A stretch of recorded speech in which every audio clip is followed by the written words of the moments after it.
கிறிஸ்துவுக்குள் பிரியமான அன்பு சகோதர சகோதரிகளே, உங்கள் யாருக்கும் பிதாவான தேவனாலும் ஆண்டவராகிய இயேசு கிறிஸ்துவினாலும் கிருபையும் சமாதானம் உண்டதாக என்ற வாழ்த்துதலோடு கூடிய தேவனுடைய கிருபை மீண்டுமாக அவருடைய உன்னதமான சத்தியங்களை கேட்கும்படி கிருபை பாராட்டியிருக்கிறார்.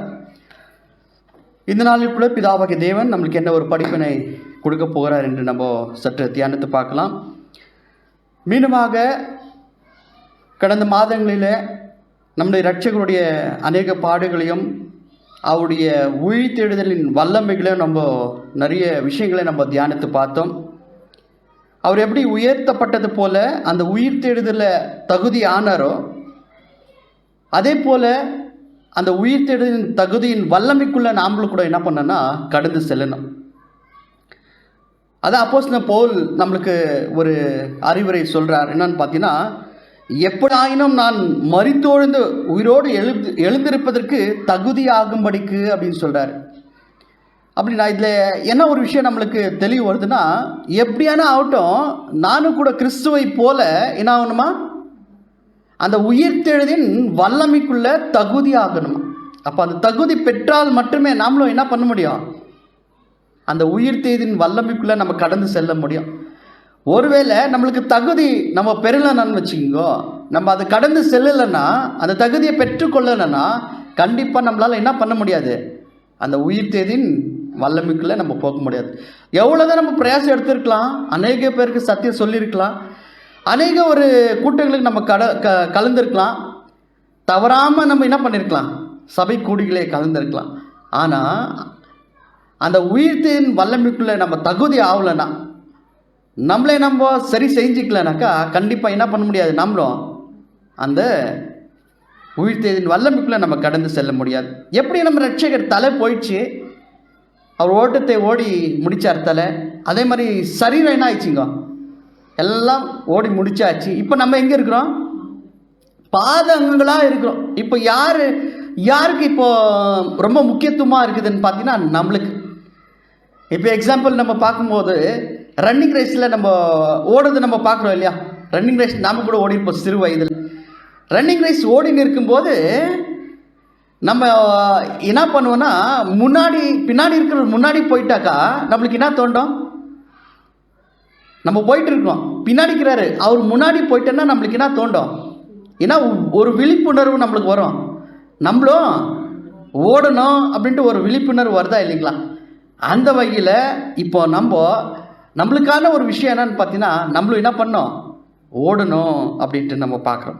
ஸோ அந்த மாதிரி இந்த சபையை குறித்து நிறைய விஷயங்களை இந்த சபைக்கான ஒரு ஒப்பிட்டு பேசுகிறத நம்ம பார்க்குறோம்.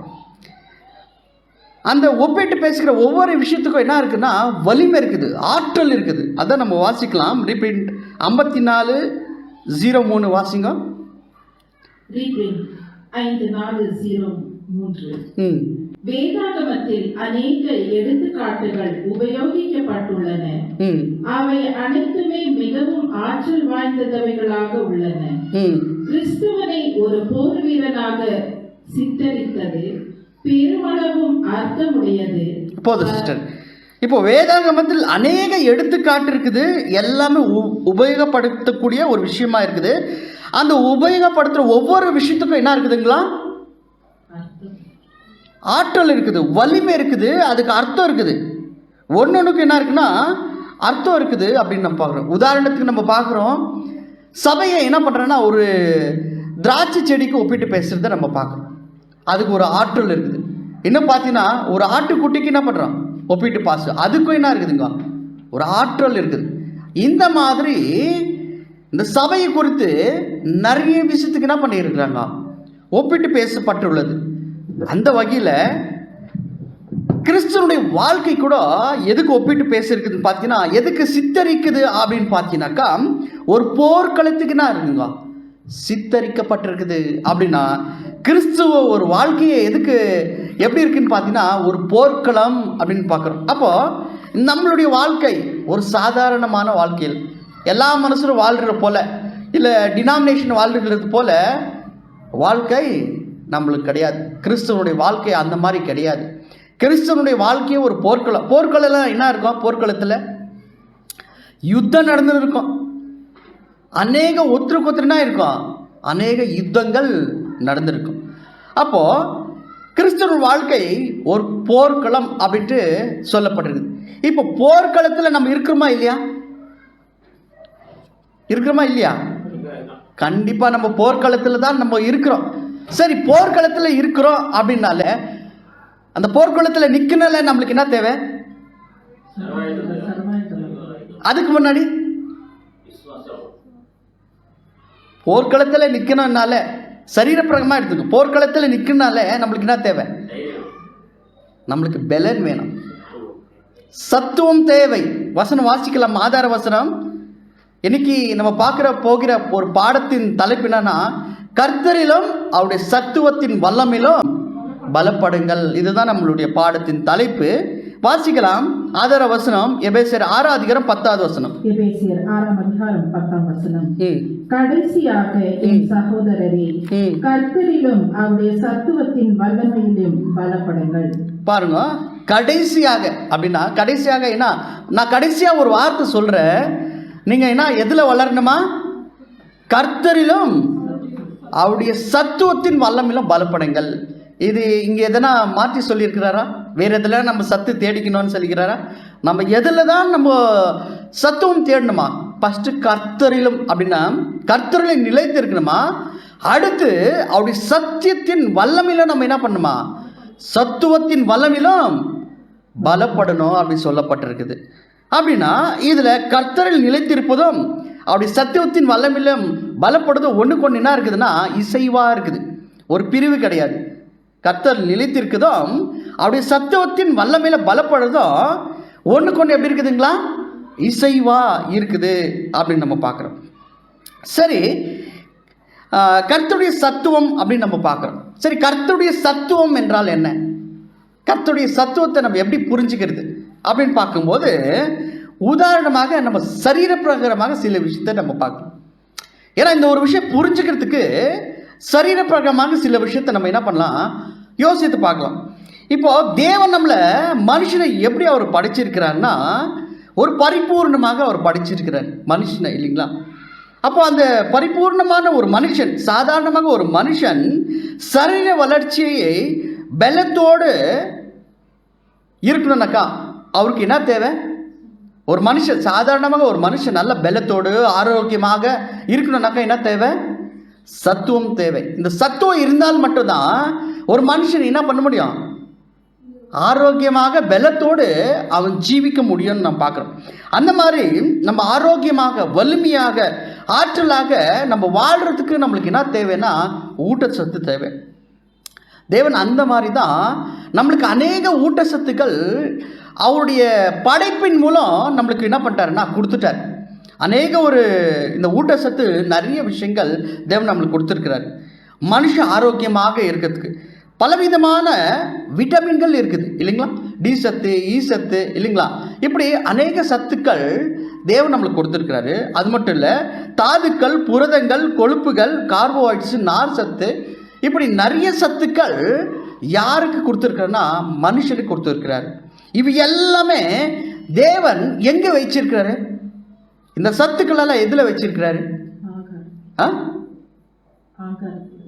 ஆகாரத்தில் வச்சுக்கிறாரு. அப்படின்னா அநேக பழங்களில், காய்கறியில், அநேக தானியங்களில் என்ன பண்ணிக்கிறாரு தேவன்? இதெல்லாம் சத்துக்கள் வச்சிருக்கிறார். இவை எல்லாமே எங்கேருந்து வளருது? இந்த பூமியிலிருந்து தான் வளருது. ஒரே பூமி தான், இவை எல்லாமே ஒரே பூமி இருந்தாலும் வெவ்வேறான சத்துக்கள், தாதுக்கள் நம்மளுக்கு என்ன பண்ணுதுங்க? ஊட்டச்சத்தாக கொடுக்குது. அப்போ இந்த சத்துக்கள்லாம் ஒரு மனுஷன் இவையெல்லாம் எடுத்துக்கொண்டால் அவருடைய உடல் வலிமையாகவும் வளர்ச்சியாகவும் நன்றாக இருந்து நோய் எதிர்ப்பு சக்தி வளர்ந்து அவர் என்ன பண்ணுவார்னா ஆரோக்கியமாக இருப்பார். அப்போ ரொம்ப பலம் பெறுவார். அப்படி சரி என்ன இருக்கும்? பலமாக இருக்கும். ஸோ இந்த மாதிரி தேவன் என்ன பண்ணிக்கிறார்னா மனுஷனுக்கு அநேக ஊட்டச்சத்துக்கள் வைத்திருக்கிறார். இதெல்லாம் மனுஷன் எடுத்துக்கினாக்கா ரொம்ப பலமாக இருக்கலாம், ஆரோக்கியமாக இருக்கலாம் அப்படின்ட்டு தேவன் என்ன பண்ணிக்கிறார்னா நம்மளுக்கு வச்சிருக்கிறார். இந்த மாதிரி சரீரத்துக்கே என்ன இருக்குதுங்க? ஊட்டச்சத்து தேவையாக இருக்குது. எதுக்கு?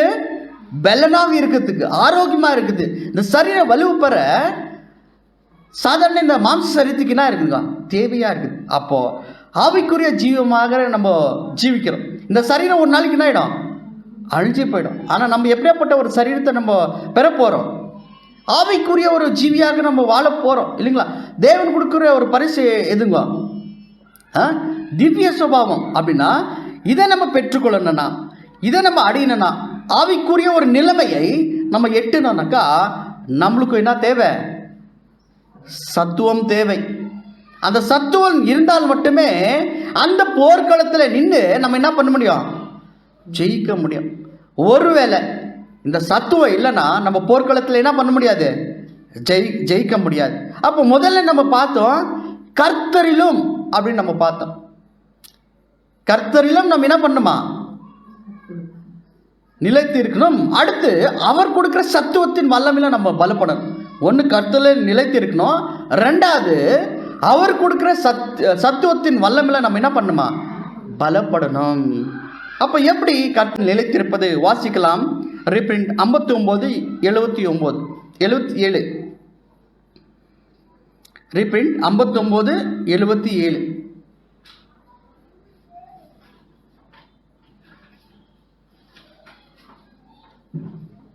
ரீப்ரிண்ட் 5977.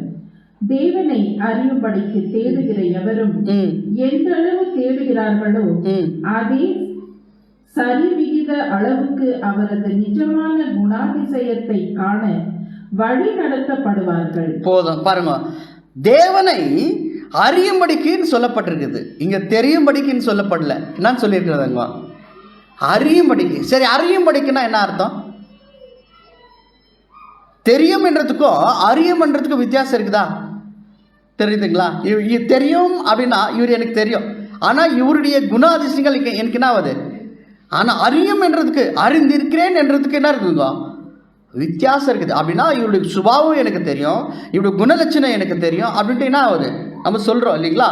அந்த மாதிரி இந்த இடத்துல நம்ம கவனிக்கிறோம், தேவனை அறியும்படிக்கு தேடுகிற எவரும் அப்படின்னா தேவனுடைய குண அதிசயங்களும் தேவனை பற்றின விஷயத்தையும் யாரெல்லாம் எந்த அளவுக்கு தேடுகிறார்களோ அதே அளவுக்கு சரிவிகித அளவுக்கு பாருங்க, அவங்க எந்த அளவுக்கு பிரயாசம் எடுக்கிறாங்க, அவங்களுடைய வாழ்க்கையில் அவங்களுடைய ஆற்றல் அவங்களுடைய வலிமையெல்லாம் பயன்படுத்தி தேவனை தேடுகிற அந்த விஷயத்தில் தன்னையே ஒப்பு கொடுக்குறாங்களோ அதே சரிவிகித அளவுக்கு அவரது நிஜமான குண அதிசயத்தை காண வழி நடத்தும். இது ரொம்ப ரகசியமான ஒரு விஷயம். தேவனுடைய குண அதிசயங்களை கண்டுபிடிக்கிறதுனால ரொம்ப சிறந்தது.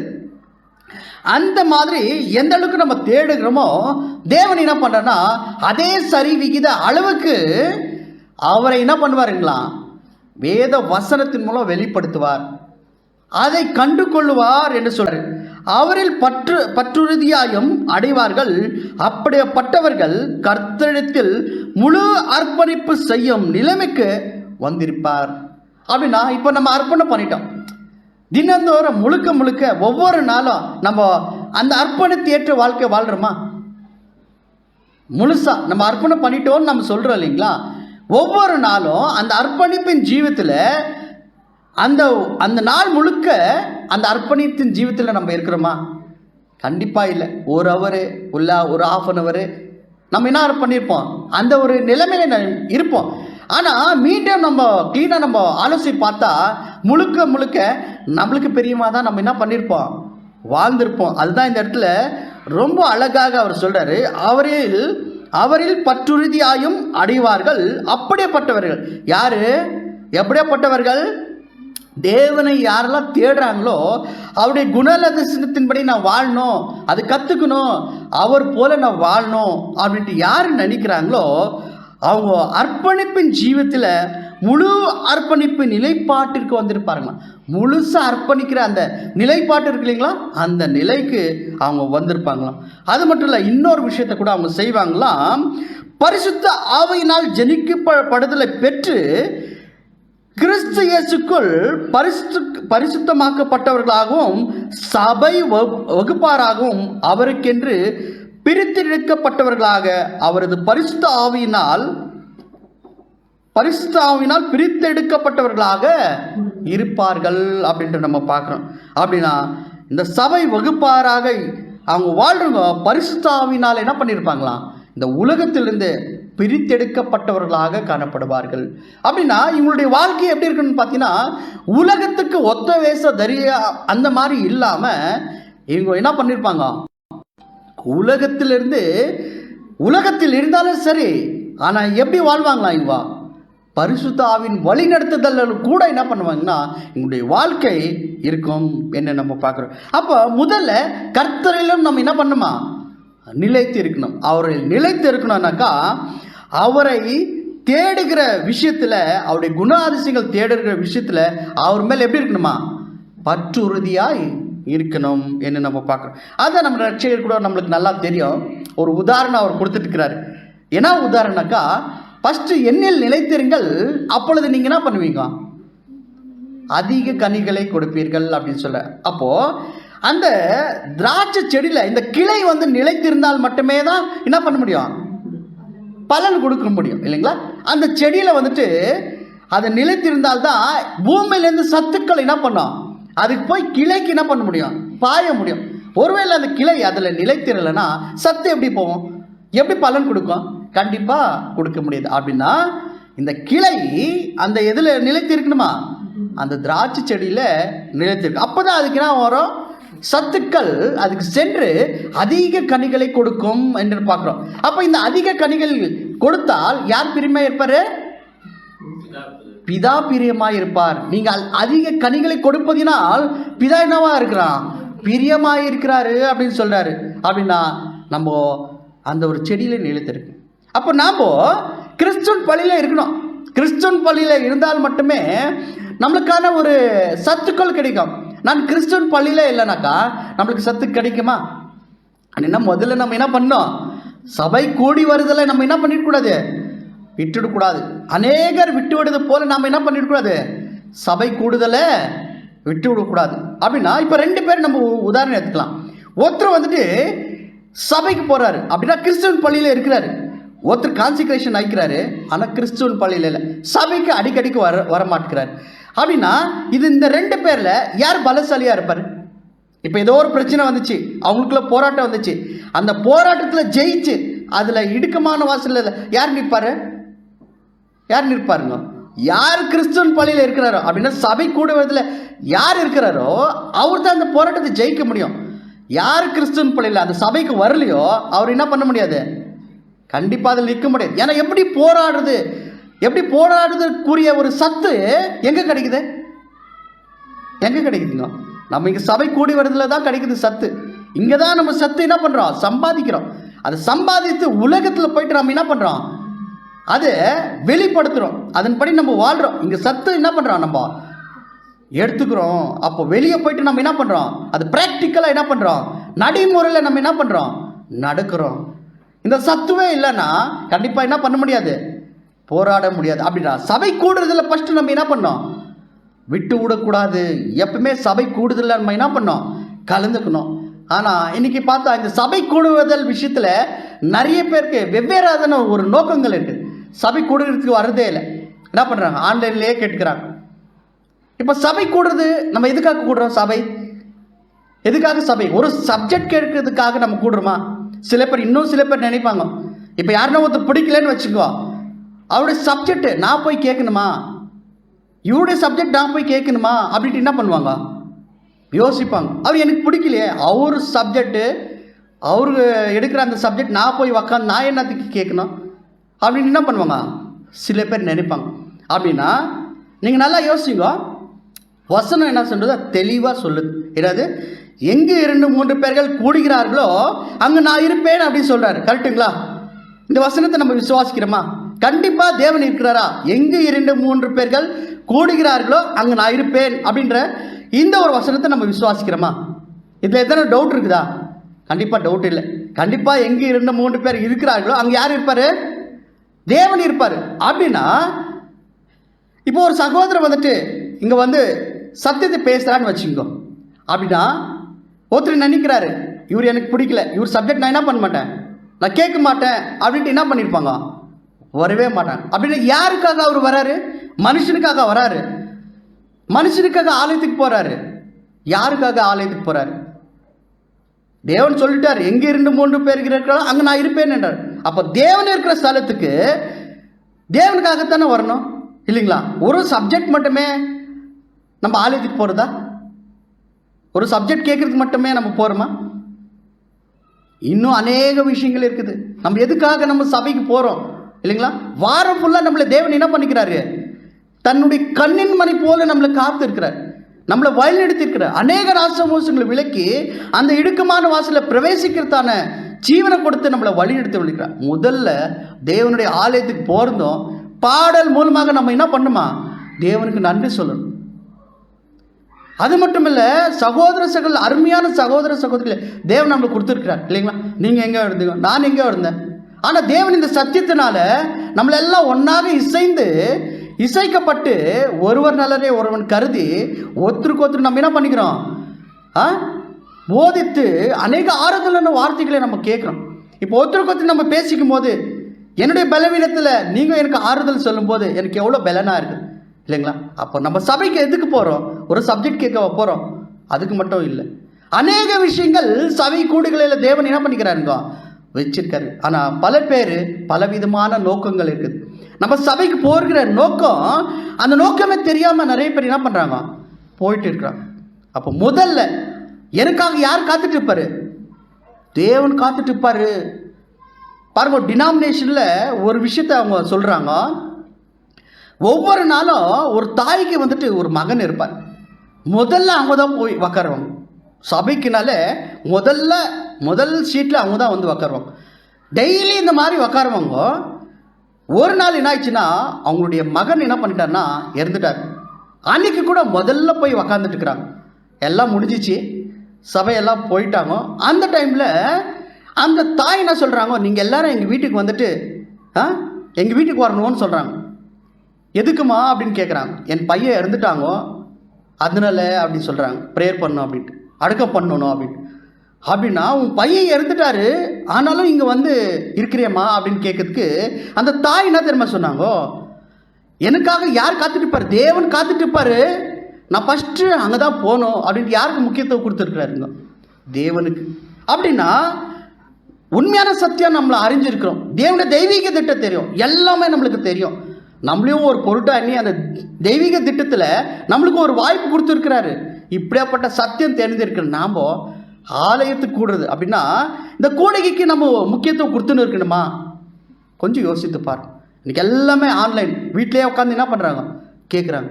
ஆனால் ஆலயத்துக்கு நம்ம போகிறதுனால நம்மளுக்கு நிறைய ஒரு ஆசீர்வாதம் இருக்குது. ஏன்னா தேவன் அங்கே இருக்கிற அவருடைய வசனம் என்ன ஆகுதுங்க? பொய் ஆகாது. அப்போ மிக முக்கியமாக எதுக்காக போகிறோம் என்ற இந்த சபைக்கு இந்த அறிவுரை நம்மளுக்கு தேவையாக இருக்குது. அப்போ முதல்ல நம்ம பார்த்தோம், கர்த்தரில் நிலைத்து இருக்கணும். சபைக்கு போனோன்னா அங்கே சத்து நம்மளுக்கு கிடைக்குது. நம்ம ஆரோக்கியமாக ஆவிக்குரிய விஷயத்தில் நம்ம ஜீவிக்க முடியும் என்று நம்ம பார்க்குறோம். ஒரு வசனம் வாசிக்கலாம். 1 யோவான் 2:5 வசனம். 1 யோவான் 2:5. 1 யோவான் 2:5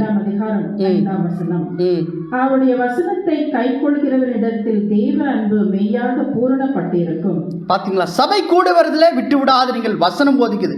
இந்த வசனத்தை யார் கை கொள்றாங்களோ, இது மட்டும் இல்லை, அநேக ஒரு கட்டளைகள் பிரமாணங்கள் இருக்குது.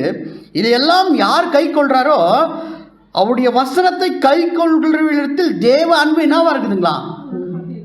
யாரு இந்த வசனத்தை கை கொள்றாங்களோ அவங்க கிட்ட எப்படி இருக்குதுங்களா? அன்பு பூர்ணமாய் விளங்கும். இதுக்கான ஒரு விளக்கத்தை நம்ம பார்க்கலாம். ரீப்ரிண்ட் 22:36. ரீப்ரிண்ட் 2236. அவருடைய வசனத்தை கைக்கொள்கிறவனிடத்தில் தேவ அன்பு மெய்யாக பூரணப்பட்டிருக்கும். கீழ்ப்படிதல் நமக்கு கொடுக்கப்பட்ட பரீட்சை. போதும் பாருங்க, கீழ்ப்படிதல் நமக்கு கொடுக்கப்பட்ட பரீட்சை. எப்போ இந்த வசனத்துக்கு நம்ம கீழ்ப்படுகிறோம் அப்படின்னு நம்ம மனசில் நினச்சிட்டோமோ அப்போவே நம்மளுக்கு என்ன ஆயிடுச்சிங்களா? ஒரு பரீட்சை, ஒரு சோதனை, ஒரு டெஸ்ட் வந்துடுச்சு நம்மளுக்கு. அப்படின்னா இந்த வசனத்தை கை கொள்ளும் போது நம்மளுக்கு என்ன வருதோ? பரீட்சை வரும். நம்ம என்ன பண்ணக்கூடாது? சோர்ந்து போயிடக்கூடாது. அதையும் தாண்டி நம்ம செய்யணும். வாசிங்க. நாம் எந்த அளவில் தேவனுடைய வார்த்தைகளை கைக்கொண்டு ஜீவிக்கிறோமோ அந்த அளவுக்கு தேவனுடைய அன்பும் நம்மில் பூரணப்படும். பாருங்க, எந்த அளவுக்கு நம்ம தேவனுடைய வசனத்தை நம்ம கை கொள்றோமோ அந்த அளவுக்கு தேவனுடைய அன்பை நம்ம என்ன பண்றோம், பெற்றுக்கொள்றோம். இப்போ உலகத்துல இந்த ஆஸ்தி சம்பாதித்துக்கு எவ்வளோ பிரயாசம் எடுத்து எவ்வளோ சம்பாதிக்கிறாங்களோ அவ்வளோ அவங்களுக்கு கிடைக்கும். அந்த மாதிரி நம்ம தேவனுடைய அன்பு சம்பாதிக்கிறோம்னாக்கா எவ்வளோக்கு எவ்வளோ தேவனுடைய அன்பு சம்பாதிக்கணும்னா அவ்வளவு நம்ம என்ன பண்ணுமா, அவருடைய கட்டளைகளை நம்ம என்ன பண்ணுமா, அவருடைய வார்த்தைகளை நம்ம கை கொள்ளணும். அப்போ தான் அந்த அளவுக்கு நம்மளுக்கு என்ன வரும், அன்பு விஷயத்தில் நம்ம பூர்ணப்படுவோம். வாசிங்க. கிறிஸ்துவின் சிந்தை நம்மில் காணப்படுமே ஆனால் தேவ ஆவி நம்மை வழி நடத்தி நம்முடைய சக்திக்கு ஏற்றவாறு நாம் அவருடைய வழிகளிலே நல்ல காரியங்களை செய்ய உதவும். பாருங்க, எவ்வளவு அருமையா சொல்லிட்டாரு. கிறிஸ்துவின் சிந்தை நம்மில் காணப்படவே ஆனால். ஆனா நம்முடைய ரட்சகர் கூட இப்படிதான் வாழ்ந்திருக்கிறார். பிதாவுடைய வார்த்தைகளை சரியாக கை கொண்டு அவருடைய அன்பில் என்ன பண்ணியிருந்தாங்களாம், நிலைத்து இருந்தாங்களாம். அதில் கொஞ்சம் கூட என்ன இல்லை, அந்த அன்பில் கொஞ்சம் கூட குறையில, அவருடைய அன்பில் பரிபூர்ணமாக இருந்த அதே அன்பை என்ன பண்ணாருங்க, வெளிப்படுத்த. ஒருவேளை இந்த சிந்தை பாருங்க, இந்த சிந்தை நமக்குள் காணப்படுவே ஆனால் தேவ ஆவி நம்மை வழிநடத்தி யாருடைய சக்திக்கு ஏற்றவாராம், நம்முடைய சக்திக்கு ஏற்றவாறு அவருடைய வழிகளில் என்ன காரியம், நல்ல காரியங்களை செய்கிறதுக்கு என்ன இருக்குதான் உதவுது அப்படின்னு சொல்றார். அப்படின்னா நம்ம நல்ல காரியம் நம்ம செய்யணும்னாக்கா நம்மளை எந்த வழி நடத்தணும், கிறிஸ்துவின் சிந்தையோடு ஆவியில வழி நடத்தப்பட வேண்டும். அப்பதான் நம்மளுக்கு நல்ல காரியங்களை செய்கிறதுக்கு இது உதவுது அப்படின்னு நம்ம பார்க்கணும். வாசிங்க. கிறிஸ்துவின் சரீரத்திலே இணைக்கப்பட எழுப்பப்படும் நாள் வரை நாம் பூரணராக காணப்படாதிருந்தாலும், சிஸ்டர் ஒரு வழி விட்டுட்டீங்க, இந்த வழிகளில் நாம் ஜீவியம் நாளுக்கு நாள் முன்னேற்றம் அடைய வேண்டும். பாருங்க, இந்த வழியில கொஞ்ச நாள்னு சொல்லிருக்குதா இல்ல அரை நாள்னு சொல்லிக்குதா, நாளுக்கு நாள் நம்ம முன்னேறணுமா. எப்படி நாளுக்கு நாள் முன்னேற்றம் அடைய வேண்டும் என்று சொல்றாரு. அப்படின்னா ஒவ்வொரு நாளும் இந்த நல்ல காரியங்கள் செய்கிறதுல கிறிஸ்துவின் சிந்தையோடு நம்ம என்ன பண்ணுமா, ஆவினாலே வழிநடத்தப்பட வேண்டும் என்று சொல்றாரு. வாசிங்க. கிறிஸ்துவின் சரீரத்திலே இணைக்கப்பட எழுப்பப்படும் நாள் வரை நாம் பூரணராக காணப்படாதிருந்தாலும் தேவனிடம் நாம் நெருங்கி தொடர்பு கொண்டு அவர் அன்பில் நிலைத்திருக்கத்தக்கதாக ஆவியிலும் சிந்தையிலும் எப்பொழுதும் ஜெபத்திலே தரித்திருக்க வேண்டும். பாத்தீங்களா, கிறிஸ்துவின் சரீரத்தில் இணைக்கப்படும் நாள் வரைக்கும், எது வரைக்கும் இந்த நல்ல காரியம் நம்மளுக்குள்ள தொடரணுமா, நாளுக்கு நாள் நாம் முன்னேற்றம் அடைந்து கிறிஸ்துவின் சரீரத்தில் நாம இணைக்க அப்படின்னா நம்மளுடைய மரண வரைக்கும் நம்ம தேவனிடத்தில் நெருங்கிய தொடர்பு கொள்ளணுமா, அவருடைய அன்பில் நிலைத்து இருக்குமா, அவருடைய சிந்தையிலும் எப்பொழுது ஜபத்திலும் நம்ம என்ன பண்ணுமா, தரித்திருக்க வேண்டுமா. பார்த்தீங்களா, எவ்வளோ விஷயம் நம்மளுக்கு இந்த இடத்துல சொல்லிட்டார். அப்படின்னா அவருடைய சிந்தையிலும் எப்பொழுது ஜபத்திலும் நம்ம என்ன பண்ணோம், தரித்திருக்க வேண்டும் என்று சொல்கிறோம். இப்படி சத்தியத்தில் நம்ம என்ன பண்ணுமா, உறுதிப்பட்டிருப்போமானால் கவனமாய் நம்ம என்ன பண்ணுவோம், இந்த விஷயங்களை நம்ம புத்தியில் நம்ம சிந்தையில் நம்ம என்ன பண்ணனா வச்சுக்கோம். ஸோ இதனுடைய உண்மையினுடைய தன்மை, தேவன் மீது வைத்த நம்பிக்கை, விசுவாசம், இது நம்மளை என்ன பண்ணாதுங்க, அசைக்கவே முடியாது. எப்படியாப்பட்ட ஒரு பிரச்சனை வந்தாலும் இதிலிருந்து நம்ம என்ன பண்ண மாட்டோம், அசைக்கப்படும். எல்லாத்துக்கும் மேலாக தினந்தோறும் நம்ம ஒரு விஷயத்தை நம்ம அறிஞ்சு கொள்வோம். தினந்தோறும் இப்போ நம்ம படிச்சலாம், நாளுக்கு நாள் நம்ம என்ன பண்ணுமா, முன்னேற்றம் அடையணும். இந்த மாதிரி நம்ம தினந்தோறும் நம்ம செஞ்சிட்டோம்னா ஒரு விஷயத்தை நம்ம ருசி பார்ப்போமா. என்ன ஒரு விஷயத்தை ருசி பார்ப்போம், என்ன ஒரு விஷயத்தை ருசி பார்ப்போம் தெரியுமா, கர்த்தர் நல்லவர் என்பதை நம்ம ருசி பார்ப்போம். ஏன் சொல்லுங்க, அவருடைய வார்த்தைகளை தினந்தோறும் நம்ம என்ன பண்ணிட்டு இருக்கிறோம், கடைப்பிடிச்சுன்னு இருக்கிறோம், அவரை பற்றி அறிஞ்சுன்னு இருக்கிறோம், அவரை பற்றி தெரிஞ்சுன்னு இருக்கிறோம். இது எப்படி நடந்துருக்குது, தினந்தோறும் நம்மளுக்குள்ள இந்த ஒரு ஆராய்ச்சி நடந்துருக்குது. அப்போது நமக்கு என்ன தெரியுமா, நம்மளுக்கு கஷ்டம் வந்தாலும் சரி, அநேக உபத்திரம் வந்தாலும் சரி, அநேக வலிகள் வந்தாலும் சரி, அந்த வலிகளிலும் நம்ம ஒரு விஷயத்தை உணர்வோம், கர்த்தர் நல்லவர் என்பதை என்ன பண்ணுவோம், ருசிப்பார். அவருடைய வழிநடத்துதல் இருக்குது பார்த்தீங்களா, அவருடைய வழிநடத்துதல மன மகிழ்ச்சியாக நம்ம இருப்போம். அதோடு அவர் கூட ஐக்கியப்பட்டிருப்போம், அதோடு அவர்கிட்ட நெருக்கமான ஒரு உறவு நம்மளுக்கு கிடைக்கும் என்று நம்ம பார்க்கணும். ஸோ இந்த மாதிரி நம்ம ஃபஸ்ட்டு என்ன பண்ணுமா, கர்த்தரத்தில் நிலைத்திருக்கணும். எப்படி நிலைத்திருக்க முடியும்? சபைக்கு நம்ம போகணும், அவருடைய வார்த்தைகளை நம்ம கேட்கணும், அந்த சத்துவத்தில் நம்ம என்ன பண்ணுமா, பலப்படணும். அப்போ நம்ம ருசி பார்ப்போம் கர்த்தர் நல்லவர் என்பது. எந்த மாதிரி மழை காற்று வந்தாலும் சரி, நம்ம அந்த நடு சமுத்திரத்தில் படகுல இருந்தாலும் சரி, நம்மளுக்கு எந்த ஒரு பயம் திகிலும் வராது. ஏன்னா நம்ம யாரை ருசி பார்த்துன்னு இருக்கிறோம்? கர்த்தரை நம்ம ருசி பார்த்துட்டோம். ஆகையினால அந்த சத்துவம் என்னை என்ன பண்ணுதுங்க, பலப்படுத்துது அப்படின்னு நம்ம பார்க்குறோம். சரி, அதோடு கூட இன்னொரு சத்துவம் நம்மளுக்கு தேவை. வாசிக்கலாம், ரீப்ரிண்ட் 51:29. Reprint number 5129. பரிசுத்த ஆவியை நாம் அதிக அளவில் பெற்றுக்கொள்ள வேண்டும் எனில் நாம் கர்த்தரிடம் நெருங்கிய தொடர்பு கொண்டிருக்க வேண்டும். பார்த்தீங்களா? அதுக்கப்புறம் பரிசுத்த ஆவி நம்ம என்ன பண்ணுமா, எவ்வளோ பெற்றுக்கொள்ளணுமா? கொஞ்சோண்டு படிச்சுக்கணுமா? எவ்வளோ பெற்றுக்கொள்ளணுமா? அதிகமாக நம்ம பெற்றுக்கொள்ளணுமா? இயேசு கிறிஸ்துக்கு எவ்வளோ கொடுத்தாங்க பரிசுத்த ஆவி? அளவு இல்லாமல். நம்மளுக்கு அப்படின்னா நம்மளுடைய நோக்கம், நம்முடைய சிந்தை, நம்முடைய பிரயாசம் எல்லாமே எப்படி இருக்கணுமா, அதிகமாக நம்ம பரிசுத்த ஆவி பெற்றுக்கணுமா. ஆனால் இன்னைக்கு அதிகமாக எதை சம்பாதிக்கிறாங்க? பணத்தை தான் அதிகமாக சம்பாதிக்கிறேன். ஆனால் எப்பயாவது நம்ம சிந்தித்து இருக்கணுமா, பரிசுத்த ஆவி நான் என்ன பண்ணுறேன், சம்பாதிக்கிறேன், அதிகமாக பரிசுத்த ஆவி சம்பாதிக்கிறேன் அப்படின்ட்டு எதனா நம்ம திட்டத்தை இல்லைன்னா எதனா பிளான் போட்டுருக்கிறோமா? நம்ம ஆவிக்குரிய ஒரு வாழ்க்கையில் பரிசுத்த ஆவி நான் என்ன பண்ணணும், அதிகமாக நான் சம்பாதிக்கணும் அப்படின்ட்டு நம்ம ஜபத்தில் ஆகட்டும், நம்மளுடைய ஒரு ஆவிக்குரிய ஒரு ஓட்டத்தில் ஆகட்டும் நம்ம கேட்டிருக்கணுமா, யோசித்து இருக்கணுமா? கண்டிப்பாக அதிகமாக நம்ம என்ன பண்ணணுமா, பரிசுத்த ஆவி நம்ம பெற்றுக்கொள்ளணுமா. இதற்கான ஒரு முயற்சி நம்ம என்ன பண்ணோம், நம்ம எடுக்கணும். சரி, இந்த பரிசுத்த ஆவி அதிகமாக நம்ம பெற்றுக்கொள்ளணும்னா யார்கிட்ட நெருக்கமாக இருக்கணுமா? தேவன்கிட்ட நெருக்கமாக இருக்கணுமா. வாசிங் சிஸ்டர் அப்படியே. ஒருவேளை நாம் அவரை விட்டு தூரம் போனால் நம்மிடத்தில் உள்ள வெளிச்சம் போய்விடும்.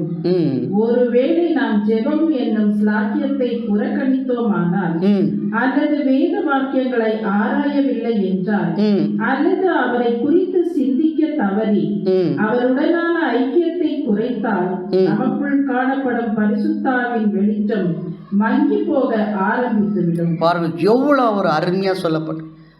இதெல்லாம் நம்ம மறக்கவே கூடாது. ஒருவேளை அவரை விட்டு நம்ம தூரம் போயிட்டா நம்ம எவ்வளோ லாஸ் ஆகிடுவோம், எவ்வளோ இழப்புக்குள்ளே நம்ம சந்தித்திடுவோம். ஜபத்தின் ஸ்லாக்கியம் நம்ம விட்டு என்ன ஆகிடுமா, தூரம் போயிடும். வேத ஆராய்ச்சி இருக்காது. அவரை சிந்திக்கவில்லை என்றால் அவர்கிட்ட இருக்கிற நெருக்கமான உறவு என்ன ஆகிடுமா, துண்டிக்கப்படும். கடைசியாக நம்ம இடத்தில் பரிசுத்த ஆவி அந்த வெளிச்சம் என்ன ஆகிடுமா, மங்கி போயிடுமா. அப்போ நம்ம முழுக்க எங்கே போயிடுவோம், அவருடைய கிருபை இழந்த உலகத்தில் நம்ம என்ன பண்ணிடுவோம், சென்று விடுவோம். அப்படின்னா நம்ம எந்த அளவுக்கு நம்மளுடைய ஒரு விஷயத்தில் நம்ம சிந்திக்கிறோமோ, எந்த அளவுக்கு நம்மளே நம்ம ஆராய்ஞ்சு பார்க்குறோமோ. முக்கியமாக இதில் ஒரு விஷயம் என்னன்னு பார்த்தீங்கன்னா, நம்ம ஆராய்ந்து பார்க்கணுமா, நம்முடைய பலவீனங்களை குறித்து நம்ம என்ன பண்ணுமா, யோசிக்கணுமா, சிந்திக்கணுமா. ஒருவேளை என்னுடைய பலவீனங்களை குறித்து நான் சிந்திக்கும் போது இந்த அர்ப்பணின் விஷயத்தில், பலியின் விஷயத்தில் நான் தெரிஞ்சுக்குவேன். இன்னும் அதிகமாக நான் என்ன பண்ணோம், தேவனுடைய சித்தத்தின்படி செய்யணும், தேவன்கிட்ட நெருக்கமாக போகணும் அப்படின்ட்டு ஒரு சிந்தை எனக்குள்ள வரும். வாசிங் சிஸ்டர் இன்னும் அது கீழே.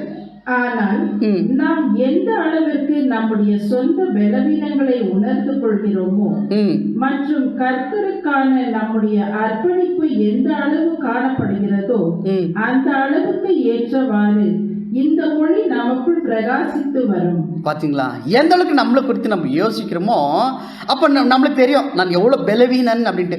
ஆனால் இன்னைக்கு நிறைய பேர் என்ன பண்ணிடுறாங்க, நான் பலன் நிறைய அது செய்கிறேன் இது செய்கிறேன், எனக்குள்ளே என்ன இருக்குது, ஞானம் இருக்குது, நிறைய விஷயங்களை நான் கற்றுன்னு இருக்கிறேன் அப்படின்ட்டு என்ன பண்ணுவாங்க, அவங்களே திருப்திப்படுத்திக்குவாங்க. ஆனால் உள்ளே போய் பார்த்தா தான் தெரியுது அவங்களுடைய பலவீனம். அதான் இந்த இடத்துல சொல்கிறாரு, உங்களுடைய பலவீனையை குறித்து நீங்கள் என்ன பண்ணுங்களா, உணர்ந்து கொள்ளுங்கள் அப்படின்னு சொல்கிறாரு.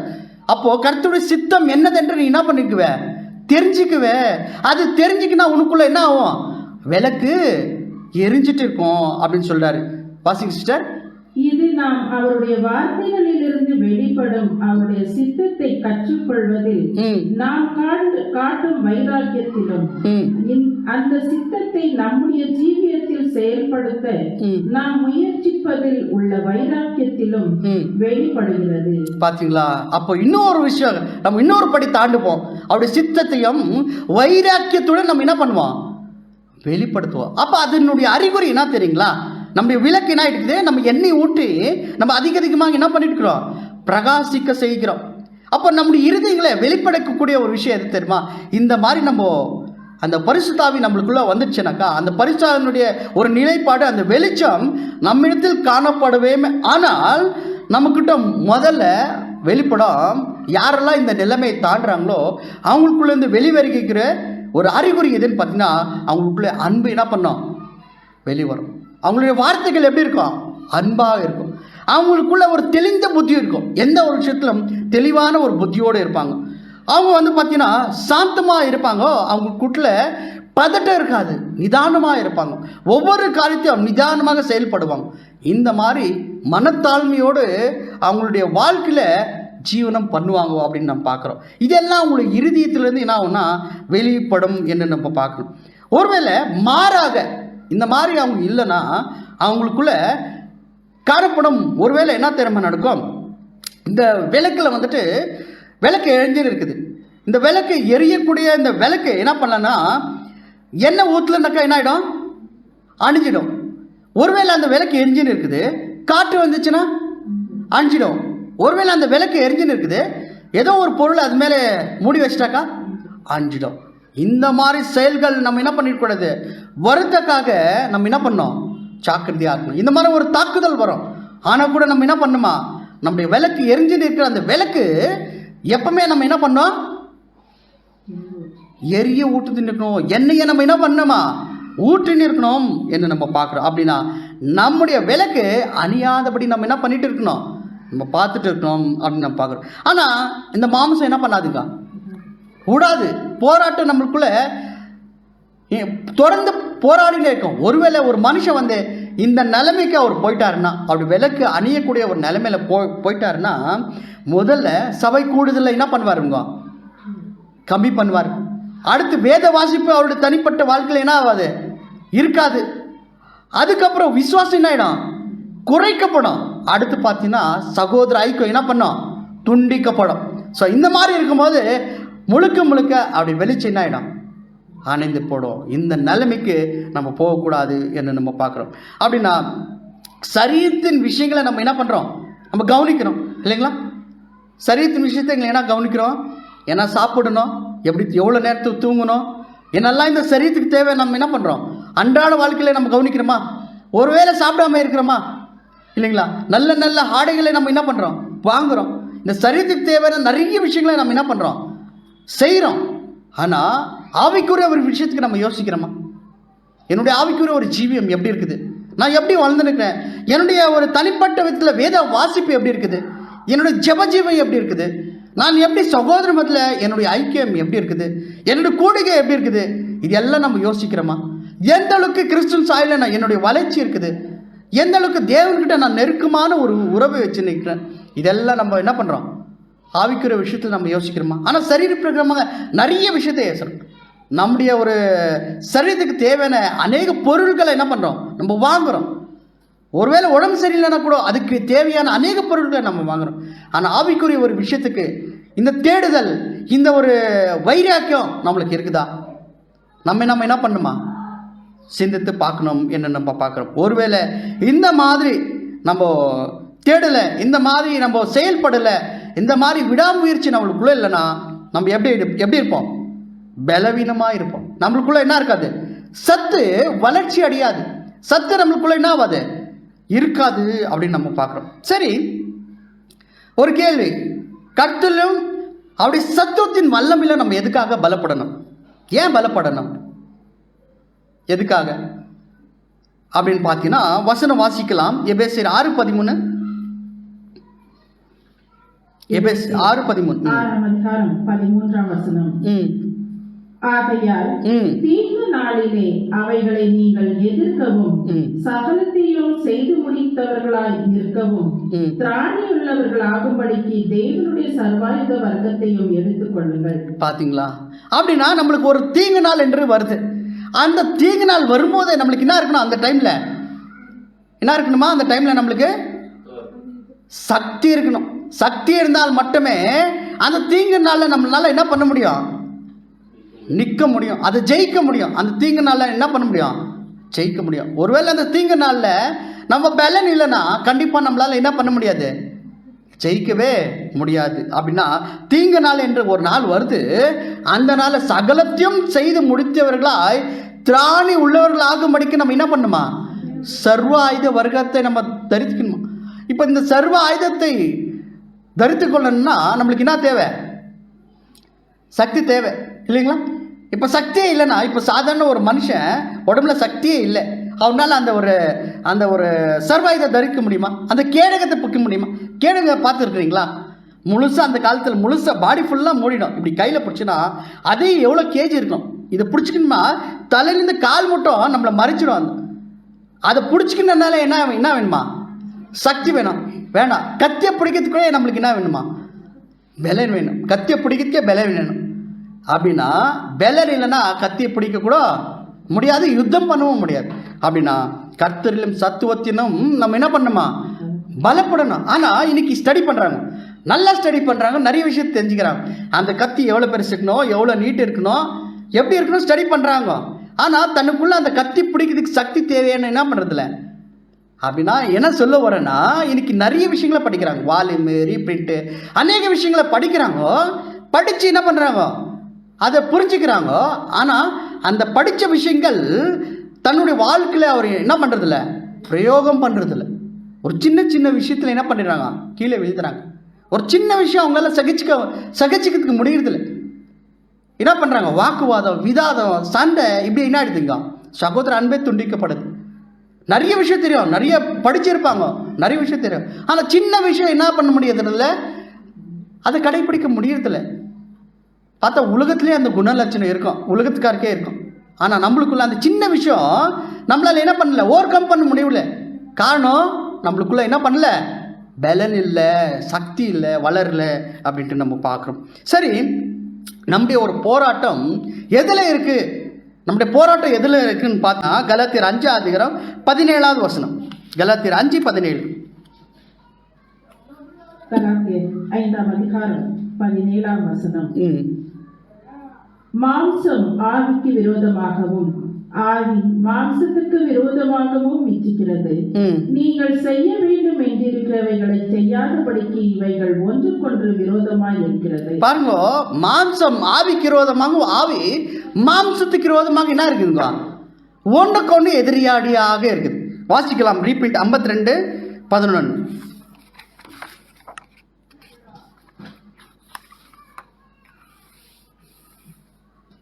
இருக்குங்களா? 52:11 இல்லைன்னா இங்கே வாசிங்க. 52:11. Repeat number 5211. இந்த இரு ஆவிகளும் எதிரெதிராக இருக்கின்றன. பாருங்க, இந்த ரெண்டு ஆவிகளும் எப்படி இருக்குதுங்களா? ஒன்றுக்கு ஒன்று எதிரியா இருக்குது. ரெண்டுமே விட்டு கொடுக்குறதில்ல. இது விட்டு கொடுக்குறதில்ல, மாம்சம் விட்டு கொடுக்குறதில்ல, இந்த பக்கம் ஆவி விட்டு கொடுக்குறதில்ல. ஒன்றுக்கு ஒன்று எப்படி இருக்குது? எதிரடியாக இருக்குது. இரண்டும் விரோதமாக இருக்கின்றன. மாம்சம் தனக்குத்தானே ஊழியம் பண்ண விரும்புகிறது. பாருங்க, மாம்சம் தனக்குத்தானே ஊழியம் செய்யறதுக்கு என்ன பண்ணுது? விரும்புது. அப்படின்னா பூமிக்குரிய ஆசைகள், பூமிக்குரிய நோக்கங்கள், பூமிக்குரிய லக்கு, இதெல்லாம் அடிநட்டு என்ன பண்ணுது? இந்த மாம்சம் விரும்புது. Washing sister. அதற்கு பூமிக்குரிய ஆசைகளும் பூமிக்குரிய நோக்கங்களும் பூமிக்குரிய லக்குகளும் உண்டு. புது சிருஷ்டி பரலோக காரியங்களில் ஆசை வைக்க விரும்புகிறது.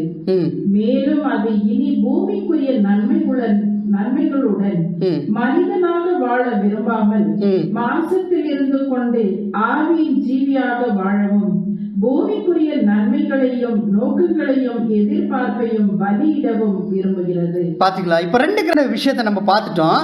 மாம்சம் தனக்கு ஊழியம் செய்ய என்ன பண்ணுதுங்க? விரும்புது. என்னான்ட்டு பூமிக்குரிய ஆசைகள், நோக்கங்கள், விருப்பங்கள் எல்லாமே, அந்த உரிமைகள் எல்லாம் இந்த மாம்சம் விரும்புது. அதே மாதிரிதான் புது சிருஷ்டி கூட பரலோக ஆசை என்ன பண்ணுதுங்க? விரும்புது. அதன் மேல நோக்கமா இருக்குது. பூமிக்குரிய நன்மைகள் மனிதனாக வாழ விரும்பாமல் பூமிக்குரிய நன்மைகளை என்ன பண்றதில்ல? புது சிருஷ்டி விரும்புறதில்ல. மாம்சத்தில் இருக்குது, இந்த உலகத்தில் இருக்குது, இருந்து கொண்டே எதன்படி வாழணும்னு விரும்புதுங்க? ஆவியின்படி வாழ விரும்புது, இல்லைங்களா? பூமிக்குரிய நன்மைகளும் நோக்கங்களும் எதிர்பார்ப்புகளும் உரிமைகளும் பலி செலுத்த என்ன பண்ணுதுங்க? எது விரும்புது? புது சிருஷ்டி விரும்புது. இதெல்லாம் பலி செலுந்து பரலோக ஆசையை நிறைவேற்ற எது விரும்புதுங்க? இந்த புது சிருஷ்டி விரும்புது. ஆனால் இந்த மாம்சம் அதுக்கு எதிரடியாக இருக்குது. அப்போ இது ரெண்டு விஷயத்துல நம்ம எதுக்கு நம்மளை ஒப்பு கொடுக்குறோமோ அது என்ன ஆகுதுங்க? அது வெளிப்படுது. அப்படின்னா நம்ம எதுல பொருந்து இருக்கிறோம்? ஆவியில நம்ம பொருந்து இருக்கிறோம். நம்முடைய முடிவு கூட எப்படி இருக்கணுமா? ஆவியில தான் இருக்கும். அதுக்கு அப்போஸ்தலன் பவுல் திட்டுறாரு, ஆவியில தொகுக்குன நீங்கள் இப்ப மாம்சத்துல என்ன பண்ணிட்டு இருக்கிறீங்க? முடிவை பெற்று இருக்கிறீங்களே அப்படின்னு திட்டுறாரு. அப்படின்னா மாம்சத்துல நம்ம என்ன பண்ணணுமா? அழிக்கணும். ஆவியில துவங்கின நாம எதுல தான் முடிவு பெறணுமா? ஆவியில தான் முடிவு பெறணும். அப்படின்னா நீங்கள் பட்ட பிரயாசம் எல்லாம் எப்படி இருக்குது? வீணால் போயிட்டு இவ்வளோ காலமா நீங்க கிறிஸ்துவின் அடிச்சுள்ள பின்பற்று வந்தது இப்போ என்ன ஆயிடுச்சிங்களா? வீணா போயிட்டு. ஏன்னா மாம்சத்தில் என்ன பண்ணிட்டு இருக்கிறீங்க? முடிவை பெற்றுன்னு இருக்கிறீங்க. அப்படின்னா நம்ம நல்லா சிந்திக்கணும். ஆவியில துவக்குன நம்ம ஆவியில தான் நம்ம என்ன பண்ணுமா? முடிவை. அப்போ நம்முடைய வழிகள் இயேசு கிறிஸ்துவனுடைய அடிச்சுவடுகளை பின்பற்றுவதே நம்முடைய வழிகளாக இருக்கணும். அப்படின்னா புது சிருஷ்டி நினைக்கணும், மாம்சத்தை அடக்கி போராடுவதே மிகப்பெரிய நம்மளுக்கு போராயுதம், இல்லைங்களா? மாம்சத்தை நம்ம எப்போ அடக்கி நம்ம ஜீவிக்கிறோமோ அதுதான் மிகப்பெரிய நம்மளுக்கு ஒரு போராட்டமாக இருக்குது. அதான் வசனம் கூட வாசிக்கிறோம் இல்லையா? பட்டணத்தை அடிக்கிறத பார்க்கலாம் தன் மனதை அடுக்கிறன்னு உத்தமன். ஏன் அது சொல்லிட்டாரு? பட்டணத்தை இவ்வளோ பேர் அடக்கி அந்த நாட்டை என்ன பண்ணிக்கிறாங்க. ஆனால் ஒருத்தர் கூட தன் மனதை அடுக்கிறவர் இல்லை. அதுக்கு தான் நம்மளுக்கு சொல்லிட்டாரு, பட்டணத்தை அடுக்கிறத காட்டிலும் தன் மனதை அடுக்கணும். ஆனால் இப்போ நம்மளுக்கு தேவனுடைய கிருபை. இப்போ நம்ம என்ன பண்ணிருக்கிறோம்? நம்மளே என்ன பண்ணிருக்கிறோம்? நம்ம அடக்கி ரூல் பண்ணிக்கிறோம். அப்போ பவுல் சொன்னது போல, என் சரீரத்தை ஒடுக்கி நான் என்ன பண்ணுறேன்? கீழ்ப்படுகிறேன். போதிக்கிறேன் நானே ஆகாதவனா போகாதபடிக்கு என்னுடைய சரீரத்தை ஒடுக்கி நான் என்ன பண்ணுறேன்? கீழ்ப்படுத்துகிறேன். அப்போ நம்ம எல்லாருமே நம்ம போதிக்கலைன்னா கூட சரி, நம்ம கிரிகையில் என்ன பண்ணிட்டு இருக்கிறோம்? மற்றவங்களுக்கு ஒரு போதனையாக இருக்கிறோம். ஒரு போதிக்கிறது மட்டும் இல்லை, நம்முடைய வாழ்க்கையே அவங்களுக்கு எப்படி இருக்கணுமா? அப்படின்னா நம்ம சரீரத்தை அடக்குனா தான் அந்த ஒரு விஷயம் வெளிப்படும். நம்ம சரீரத்தை அடக்கலைனாக்கா அந்த விஷயம் என்ன ஆகாதுங்க?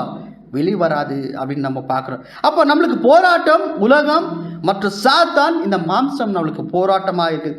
சாத்தான் அநேக தந்திரங்களை நம்மளை என்ன பண்ணுவாருங்க? உபாயம் தந்திரங்களே நம்ம அந்த தீயன் கொடிய அம்புகள் நம்ம மேலே எழுப்புவான், எய்வான். தீய அம்புகளை நம்மளை என்ன பண்ணுவாங்க? நம்ம மேலே எய்வான் என்று பார்க்குறோம். நம்முடைய மாம்சத்திலிருந்தும் உலக கவர்ச்சிகளிலிருந்தும் அந்த தீயவன் என்ன பண்ணுவாங்க? சூழ்ச்சி செய்வார் என்று நம்ம பார்க்குறோம். அப்படின்னா இந்த தீமைக்கு எதிராக நம்ம என்ன பண்ணுமா? போராட வேண்டும் என்று நம்ம பார்க்குறோம். வசனம் வாசிக்கலாம். 1 தெசலோனிக்கர் 5:15 வசனம். 1 தெசலோனிக்கர் 5:15. 1 தெசலோனிக்கர் 5:15 வசனம். ஒருவனும் மற்றொருவன் செய்யும் தீமைக்கு தீமை செய்யாதபடி பாருங்கள். உங்களுக்குள்ளும் மற்ற யாவருக்குள்ளும் எப்பொழுதும் நன்மை செய்ய நாடுங்கள். பாத்தீங்களா? இப்ப தீமைக்கு விரோதமாக நம்ம என்ன பண்ணிவிட கூடாது? போராடக்கூடாது. நம்ம நினைக்கலாம் நம்ம உலகத்தை விட்டோம், நம்ம அநேக டினாமினேஷனை விட்டு நம்ம என்ன பண்ணிக்கிறோம்? உண்மையான சத்தத்தை வந்திருக்கிறோம். தீமைக்கு தீமை நம்ம என்ன பண்ண மாட்டோம், செய்ய மாட்டோம் அப்படின்னு நினச்சிட்டு இருக்கிறோம்.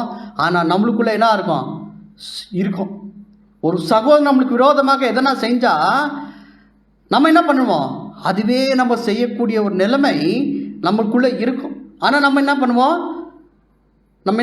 நம்ம அது மாதிரி செய்யலை, நம்மளுக்குள்ள அந்த குணம் இல்லை அப்படின்னு நினச்சிட்டு இருப்போம். ஆனால் கிரிகளை பார்த்தா அது காணப்படும் என்ன நம்ம பார்க்குறோம். அதுதான் நம்மளுக்கு வசனம் எச்சரிக்குது, தீமைக்கு தீமை எதிராக என்ன பண்ணாதீங்க, செய்யாதீங்க, போராடாதீங்கன்னு சொல்கிறாரு. அப்படின்னா நம்மளுக்கு இன்னொரு விஷயம் சொல்லப்பட்டது, தெய்வீக பிரமாணமாகிய அன்பு நம்மளுக்கு போதிக்குது. வாசிக்கலாம், ரீப்ரிண்ட் 58:98. Reprint 58:98. நீதி நிமித்தமாக நாம் தீமையை பூர்ண மனதோடு சகிக்கவும் இருதயத்தில் தீர்மானம் இருக்க வேண்டும் என்பதே வேதாகமம் கூறும் கருத்தாக இருக்கிறது. பாருங்க, வேதாகமம் கூறுகிற ஒரு கருத்து எதுங்களா? எதுங்களா கருத்து? தீமைக்கு நாம் தீமைக்கு பூர்ண மனதோடு சகிக்கணுமா? இன்னைக்கு தீமை யாருன்னா சகிக்கிறாங்களா? ஒரு தீமை நடந்தாலே அதுக்கு நிறைய ஒரு விஷயங்கள் வரும். யாருமே என்ன பண்ணணும்? நீதிக்கு எதிராக, நான் நீதியாக நடக்கிறேன், இந்த நீதிக்கு எதிராக ஒரு தீமை என்னை என்ன பண்ணுதுங்க, தாக்குது. அந்த தீமையை நம்ம எப்படி ஏற்றுக்கணுமா? எப்படி ஏற்றுக்கணுமா? அந்த தீமையை பூர்ண மனதோடு நம்ம சகிக்கணுமா? யார் இப்படி சகிப்பாங்க? நான் நீதியை செஞ்சோம், நம்மளுக்கு என்ன பண்ணுறாங்க, தீமை செய்கிறாங்க, அதை நான் எப்படி சகிச்சுக்கணுமா? பூர்ண மனதோடு சகிக்கணுமா? இது வேதாகம் கூறுகிற ஒரு கருத்து அப்படின்னு சொல்கிறார் பிரதர். அப்போ வாசிங்க. ஏனெனில் நாம் நீதியின் பொருட்டு துன்பப்படவே அழைக்கப்பட்டிருக்கிறோம். பாருங்க, இன்னொரு விஷயம் சொல்லிட்டார். நம்ம எதுக்கு அழைக்கப்பட்டிருக்கோமா? எதுக்கு அழைக்கப்பட்டிருக்கோம்? அது ஒரு விஷயத்தை நம்ம மறக்கக்கூடாது. எதுக்கு? நீதி நிமித்தம் துன்பப்படுவதற்காகவே நம்ம என்ன பண்ணிக்கிறோமா? அழைக்கப்பட்டிருக்கோம். அப்படின்னா அவர் என்ன விஷயம் இதில் கருப்பொருள் வெளியாக தெரியுமா? நீதியை நம்ம பாலனோம்னாக்கா, இந்த உலகம் கோணலும் மாறுபாடான சந்ததி நடுவில் நம்ம இருக்கிறோம். இப்போ நீதியை நம்ம செய்யணும்னாக்கல அதுக்கேற்ற ஒரு துன்பம் நம்மளுக்கு வரும். கண்டிப்பாக எந்த மாற்றுதலும் இல்லை. அதுக்கு தான் இங்கே தெளிவாக சொல்லப்பட்டிருக்குது, நீதி நிமித்தம் பொருட்டு துன்பம் வந்துச்சுனாக்கா அதுக்காகவே நீங்கள் என்ன பண்ணியிருக்கீங்க, அழைக்கப்பட்டு இருக்கிறீங்க அப்படின்னு சொல்லப்பட்டிருக்குது. Washing sister. நாம் தீமைக்கு தீமை திரும்பி செய்தல் கூடாது. நமக்கு காயம் ஏற்படுத்தினவர்களுக்கு விரோதமாக பழி வாங்கும் விதத்தில் நாம் தீமையை எதிர்த்து நிற்க கூடாது. அதற்கு மாறாக தீமை தொடர்ந்து செய்ய விட்டுவிடு. இதுவே நம் எஜமானின் வழிமுறையாக இருந்தது. பாத்தீங்களா? தீமைக்கு தீமை நம்ம செய்யாதபடிக்கு அந்த தீமையை நம்ம சகித்து நம்ம என்ன பண்ணுமா, நம்ம நடக்குமா? அந்த தீமையை நம்மள என்ன பண்ணோம், காயப்படுத்தும். நமக்கு தீமையை நேரிடும் போது நாம் என்ன பண்ணிடக்கூடாது, பழிக்கு பழி வாங்கவே கூடாது. நம்ம சொல்லலாம் பழிக்கு பழி நான் வாங்குறது இல்லை அப்படின்னு. ஆனால் நம்முடைய செயல்முறை அநேக விஷயத்தில், நம்ம பேச்சில், நம்முடைய செய்களை நம்ம என்ன பண்ணிட்டோம், ஒரு சில விஷயங்கள் நம்ம செஞ்சுட்டு இருப்போம், நம்ம அறியாமல் நம்ம செஞ்சுட்டு இருப்போம். அந்த எண்ணம் நம்மளுக்குள்ளே இருக்கும். அதுக்கு தான் தெளிவாக சொல்லப்பட்டிருக்குது, தீமை நம்மளை காயப்படுத்தும். ஆமாம், அந்த காயத்துக்கு ஏற்றவாறு தீமைக்கு தீமை செய்யாமல் நம்ம அதை சகித்து நம்முடைய ரட்சகர், நம்முடைய தலை எப்படி அந்த உபத்திரவத்தின் வழியாக கடந்து போனாரோ நாம் கூட என்ன பண்ணுமா, அதையவே கடந்து போகணுமா. ஏன்னா நம்மளுக்கு முன்காட்டி நம்ம அவருடைய வழியில் போயிட்டுருக்கிறோம். அப்படி சிஷ்யராக இருக்கிறதுனால அதில் நம்ம பங்கு பெறணுமா. நம்முடைய ரட்சகர் எப்படி பங்கு பெற்றாரோ அது போல் நாமளும் என்ன பண்ணுமா, பங்கு பெறணும் அப்படின்னு நம்ம பார்க்குறோம். அப்போது பழிக்கு பழி, தீமைக்கு தீமை நம்ம என்ன பண்ணக்கூடாது, செய்யக்கூடாது. வாசிக்கலாம் இன்னொரு வசனம், கலாத்தியர் 5:13-15. ஃபர்ஸ்ட் 13 வாசிங்க. கலாத்தியர் 5:13. கலாத்தியர் 5:13. சகோதரரே, நீங்கள் சுயாதீனத்திற்கு அழைக்கப்பட்டீர்கள். இந்த சுயாதீனத்தை நீங்கள் மாம்சத்திற்கு ஏதுவாக அனுசரியாமல் அன்பினாலே ஒருவருக்கொருவர் ஊழியம் செய்யுங்கள். 15. நீங்கள் ஒருவரை ஒருவர் கடிந்து பட்சித்தீர்களானால் அழிவீர்கள். பாத்தீங்களா? ஃபர்ஸ்ட் நம்ம எப்படி அன்பு செய்யணுமா? வாசிங்க 13வது வசனம். சகோதரரே, நீங்கள் சுயாதீனத்திற்கு அழைக்கப்பட்டீர்கள். இந்த சுயாதீனத்தை நீங்கள் மாம்சத்திற்கு ஏதுவாக அனுசரியாமல், பாருங்க, இந்த சுயாதீனத்தை மாம்சத்துக்கேற்ற அனுசரியாமல் அன்பினாலே ஒருவருக்கொருவர் ஊழியம் செய்யுங்கள். அன்பினாலே ஒருத்தருக்கு ஊழியம் செய்யணுமா? எப்படி அன்புனால ஊழியம் செய்யணுமா? ஆனால் ஒருத்தருக்கு ஒருத்தர் பட்சிப்பீரானால் நீங்கள் என்ன ஆகிடுவீங்க, அழிஞ்சு போயிடுவீங்கன்னு சொல்கிறாரு. அப்போ ஒருவருக்கு ஒரு நம்ம என்ன பண்ணிடக்கூடாது, அழிஞ்சு போகாதபடிக்கு ஒருத்தருக்கு ஒருத்தர் அன்பாக தேவனுடைய ஊழியத்தை நம்ம என்ன பண்ணுமா, செய்யணும் என்று நம்ம பார்க்குறோம். அடுத்து இன்னொரு வசனம் வாசிச்சலாம். 2 கொரிந்தியர் 10:4. இன்னும் கொஞ்ச நேரம் முடிச்சிடறேன், 5 நிமிஷம். 2 கொரிந்தியர் 10:4. 2 கொரிந்தியர் 10 4. எங்களுடைய போராயுதங்கள் மாம்சத்துக்கேற்றவைகளாய் இராமல் அரண்களை நிர்மூலமாக்குகிறதற்கு தேவ பலம் உள்ளவைகளாய் இருக்கிறது. பார்த்தீங்களா, எங்களுடைய போர் ஆயுதங்கள் எப்படி இருக்குதுங்களா? மாம்சத்துக்கேற்ற அரண்களை நிர்மூலமாக்குகிற தேவ பலனா இருக்குது. அரணுன்னா என்னங்க? அரணுன்னா கோட்டை. அந்த கோட்டை மாதிரி இருக்கிற அந்த அரணை தேவ பலம் என்ன ஆகுதுங்க? அது இடிச்சு தள்ளுது இல்லைங்களா? அந்த கோட்டை மாதிரி உனக்கு எதிர்ப்பு வந்தாலும் சரி, தேவனுடைய பலன் அந்த அரணை என்ன பண்ணுதுங்களா? நிர்மூலமாக்கிடும். பாருங்க, அந்த அரண் போல நம்முடைய ரட்சகருக்கு அநேக உபத்திரங்கள் நேரிடுச்சு இல்லைங்களா? பாசான் தேசத்து எருதிகள், கீரி சங்கிக்கிற சிங்கங்கள், பொல்லாத நாய்கள் இல்லைங்களா? இப்படியாப்பட்ட அரண் போல ஒரு கோட்டை இருந்தா கூட சரி, அவரை யாருன்னா முட்ட முடிஞ்சா, அவர் யாருன்னா கீழே தள்ள முடிஞ்சா இல்லைங்களா? யாருமே என்ன பண்ண முடியல, அவருடைய சுபாவத்தை மாற்ற முடியல, தேவனுடைய தன்மை என்ன பண்ண முடியல, மாற்ற முடியல. எப்படியாப்பட்ட அரண்களை நிர்மூலமாக்குகிற தேவ பலனா இருக்கிறது. அப்படின்னா அரண் மாதிரி நம்மளுக்கு எதிர்ப்பு வந்தாலும் தேவ பலம் நம்மளுக்கு இருக்குது. அந்த தேவ பலத்தை நம்ம என்ன பண்ணோம், பெற்றுக்கொள்ளணும் என்று நம்ம பார்க்குறோம். அப்போது நம்ம தீமைக்கு தீமை நம்ம செய்யாதபடிக்கு தேவனுடைய பலத்தை நம்ம என்ன பண்ணோம்னா நம்ம பிடிச்சிக்கணும் அப்படின்னு நம்ம பார்க்குறோம். கடைசியாக ஒரு ரீப்ரிண்ட்டை நம்ம வாசிக்கலாம். ரீப்ரிண்ட் 54:04 வாசிங்க. ஆகவே கிறிஸ்துவ போர் வீரர் எப்படிப்பட்ட அனுபவங்கள் வந்தாலும் பாருங்க, ஆகவே கிறிஸ்துவ போர் வீரன், நல்ல கவனிங்க, ஆகவே கிறிஸ்துவ போர் வீரன் எப்படிப்பட்ட அனுபவம் வந்தாலும் சரி, தன் தளபதியின் வழிகாட்டுதலின் கீழ், தன்னுடைய தளபதியின் வழிகாட்டுதலின் கீழ். யார் தளபதி? யாருங்க தளபதி? நம்மளுக்கு இயேசு கிறிஸ்து. யாருடைய கீழே நம்ம இருக்கணுமா? கிறிஸ்துவின் கீழே அவருடைய வழி நடத்துதல நம்ம இருக்கணுமா? மனப்பூர்வமாக மாத்திரம் அல்ல, மகிழ்ச்சியுடனும் சகிக்கிறவனாக இருக்க வேண்டும். பாத்தீங்களா, மனப்பூர்வமாக மட்டுமல்ல, அதுக்கு மேல ஒரு படி இருக்குதுங்களா? மனப்பூர்ணமாக இருக்குது ஒரு விஷயம்தான், நல்ல விஷயம்தான். அதுக்கு மேல ஒரு விஷயம் இருக்குதான். என்ன விஷயம்? மகிழ்ச்சியுடனும் சகிக்கிறவனாக இருக்க வேண்டும்.